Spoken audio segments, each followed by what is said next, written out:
మహిళా నాయకులు ఏ విధంగా ఖండిస్తారు అన్న విశేషాలను కూడా ఈరోజు మనం తెలుసుకుందాం.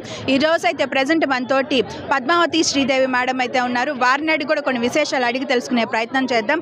మేడం చెప్పండి, ఈరోజు మనం చూసుకున్నట్లయితే మహిళల్ని కించపరిచే విధంగా జరిగిన 5 సంవత్సరాల కాలంలో ఎన్నో మాటలన్నారు. ఇంకా దానికి సంబంధించి కూడా ఇంకా మితిమీరిపోయి ఈరోజు మహిళల్ని వేసేలు అని కూడా అనే దానికి కూడా ఏమాత్రం సంకోచించకుండా మాట్లాడుతూ ఉన్నారు. దీన్ని మీరు ఏ విధంగా ఖండిస్తారంటారు? సభ్య సమాజం సిగ్గుతో తలదించుకునే విధంగా ప్రవర్తించారు. వాళ్ళకి ఏంటంటే వాళ్ళు ఓడిపోయారు, 11 సీట్లకే పరిమితం అయ్యారు. వాళ్ళ దుగ్ధ ఎలా తెచ్చుకోవాలో తెలియట్లా. వాళ్ళ ప్రభుత్వం ఉన్నప్పుడు అరాచకాలు అన్నీ ఎన్నో చేసున్నారు, మహిళలని లేదు పిల్లలని లేదు అందరి మీద. కానీ ఇప్పుడు చేయడానికి చంద్రబాబు గారి పరిపాలన, కూటమి పరిపాలన చాలా సవ్యంగా ఉంది. ఏదైనా చెయ్యాలన్నా కూడా వాళ్ళకి అవకాశం ఉంటలా. ఏమీ చెయ్యలేని పరిస్థితుల్లో ఎప్పటి నుంచో రాజధాని కోసం మనకు ఒక రాజధాని కావాలని మహిళా రైతులందరూ కూడా వాళ్ళ పొలాలు అన్నీ కూడా వాళ్ళ గవర్నమెంట్కి ఇస్తే దాన్ని వీళ్ళ ప్రభుత్వంలో అమలు చేయకుండా చాలా నష్టపోయారు వాళ్ళు.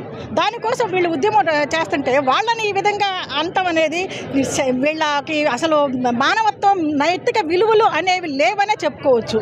ఒక విధంగా చూస్తే భారతీ గారు మనిషే కదా, ఆవిడ ఎందుకు ఇలా అసలు ఇంతవరకు కూడా వాళ్ళ సాక్షి టీవీ నుంచి కానీ, యాజమాన్యం నుంచి కానీ, భారతి గారి నుంచి కానీ ఇంతవరకు ఖండన కానీ, సారీ చెప్పడం కానీ చెప్పాల. అంటే వాళ్ళ మనస్తత్వం ఏంటో అర్థం చేసుకోండి. ఆవిడ ఒక మనిషే, ఏముందిలే మా అత్తని ఆడబిడ్డని వెళ్ళగొట్టారు కదా, వీళ్ళు కూడా పోతారు, నాదే ఉందని అనుకుంటుంది. ఇంతగా నువ్వు వ్యాపారవేత్తగా ఎదుగుతున్నావే, ఈ మాత్రం ఇంగిత జ్ఞానం లేదా నీకు? కనీసం ఇది ఖండన ఇవ్వాలని తెలియదా? మరి జర్నలిస్టులు అంట వాళ్ళు ఏం జర్నలిస్టులు, వాళ్ళు ఏం అనలిస్టులు అండి. ఇట్లాంటి మాటలు మాట్లాడేటప్పుడు గతంలో ఈ లక్ష్మీ పార్వతి గారి మీద వాళ్ళు ఇంటర్వ్యూ చేసేటప్పుడు ఒక కాలరు ఏదో మాట తూలాడు. అప్పుడు ఇదే సాక్షి టీవీ చాలా ఘోరంగా ఆ జర్నలిస్ట్ చాలా ఫైర్ అయిపోయారు. ఆ ఫైర్ ఇప్పుడు ఏమైంది? ఈయన కొమ్మినేని గారు ఎందుకు ఖండించలేకపోయారు ఆ విధంగా? ఆ రోజున ఆమెను అన్నప్పుడు ఖండించారే, ఇవాళ వీళ్ళు ఆడవాళ్ళు కదా, ఎందుకు ఖండించలేకపోతున్నారు? ఇక విడుదల రజనీ ఉంది, ఆవిడకి పాపం ఆవిడ మరి ఒక మహిళ అనుకోవట్లేదేమో. జర్నలిస్టులు వాళ్ళేమి జర్నలిస్టులు అండి? మహిళల్ని ఈ విధంగా దూషించిన వాళ్ళు జర్నలిస్టులా? వాళ్ళే కనుక నిజంగా జర్నలిస్టులు అయితే మిగతా వాళ్ళందరూ కూడా అసలు జర్నలిజం వదిలేస్తారండి. వాళ్ళకి కనుక నిజంగా వాళ్ళని జర్నలిస్టులు వాళ్ళు గొప్ప వాళ్ళని చెప్తే అసలు జర్నలిజం వదిలేస్తారు మిగతా వాళ్ళందరూ కూడా. కాబట్టి ఇట్లాంటి ఎన్నింటిని ప్రోత్సహిస్తున్నారు. ఆ సజ్జలకేం పోయే కాలం వచ్చింది? అంత పెద్ద బదవ చేశాడు, చెప్పుతో బొమ్మలు కొట్టడం కాదు, నువ్వు బయటికి రా. మా కూటమి నాయకులు శాంతి శాంతి అంటున్నారు కాబట్టి మహిళల మిన్నకున్నారు. వాళ్ళు గనక కనసైగ చేస్తే ఒక్కొక్కళ్ళు అపర కాళ్ళతో తొక్కి పారేస్తారు ఏమనుకుంటున్నారు.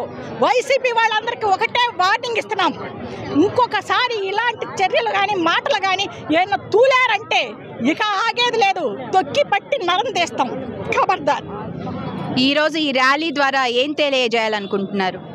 ఎప్పుడైనా సరే మహిళ అయినా మానవత్వం ఉండాలి, మా నైతిక విలువలతో ఉండాలి మహిళల పట్ల, మరియు మిగతా మానవులు అందరి పట్ల కూడా. అరే మీ పరిపాలనలో ఎంతోమందిని చంపారు, అరాచకాలు చేశారు, అవన్నీ చేశారు, అందరికీ తెలిసిందే. ఈ ఊళ్ళో కూడా కరుణాకర్ పాపం ఆత్మహత్య చేసుకున్నాడు, మహిళల మీద కేసులు పెట్టారు. ఇట్లాంటివన్నీ ఇక జరగకుండా ఉండటం కోసం వాళ్ళకి హెచ్చరికగా ఇవి సాక్షి టీవీ, సాక్షి పేపరు మొత్తాన్ని క్లోజ్ చేయాలి.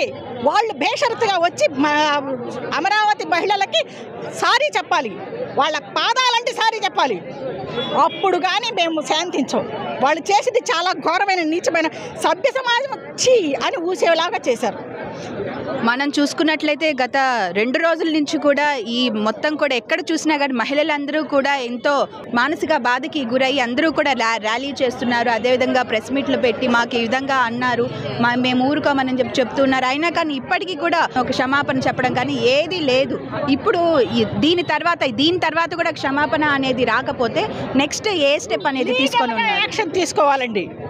ఇది ఒక మహిళల ఆత్మగౌరవానికి సంబంధించింది. వాళ్ళ మీద ఖచ్చితంగా లీగల్గా యాక్షన్ తీసుకొని ఆ ఛానల్ని, ఆ పేపర్ ఛానల్ మొత్తాన్ని మూయించేసి వాళ్ళని సెల్ల వేయాలి, బేషరతుగా వాళ్ళకి భారీ జరిమానా వేయాలి. వాళ్ళు మరొకడు ఇట్లాంటి చర్యలు చేయకుండా ఉండేలాగా వాళ్ళకి కఠినమైన శిక్ష విధించాలని నేను తెలియజేసుకుంటాను. ఈరోజు ఇంతమంది స్వచ్ఛందంగా పార్టీలకు అతీతంగా ప్రతి ఒక్క మహిళ ఈరోజు ఇక్కడికి ఖండన ఇవ్వటం కోసం వచ్చారు.